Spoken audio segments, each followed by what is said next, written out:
En 1981, à New York, deux chercheurs en psychologie ont mené une étude qui continue de marquer les esprits. Ils ont filmé en toute discrétion des passants marchant sur le trottoir achalandé de Manhattan. Puis, ils ont montré ces images à des criminels condamnés pour agression physique dans la rue. Leur seule consigne: qui, dans ces vidéos, serait, selon vous, une cible facile? Le résultat: tous ont désigné les mêmes personnes, pas à cause de leur âge, ni de leur taille, ni de leur allure vestimentaire. Ce qui les distinguait, c'était leur manière de marcher. Les chercheurs ont identifié 3 profils types de démarche. La première, une démarche désorganisée, sans coordination, les épaules affaissées, le regard fuyant, souvent choisi. Le deuxième, une démarche rigide, presque robotique, tendue comme déconnectée du corps.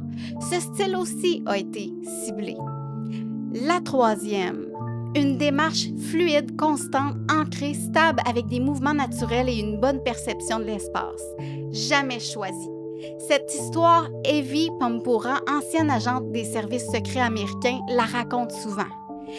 Et elle résume l'essentiel en une phrase. Les gens vous lisent avant même que vous ouvriez la bouche. Votre énergie entre 3 secondes avant vous. On peut aussi transposer ça dans notre quotidien.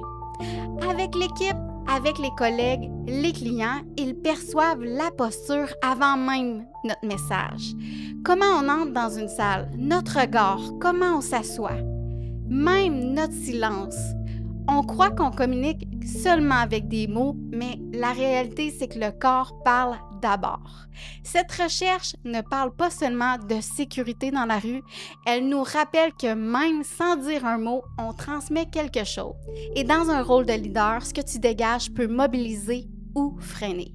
Une des clés, c'est la présence et la conscience de notre corps.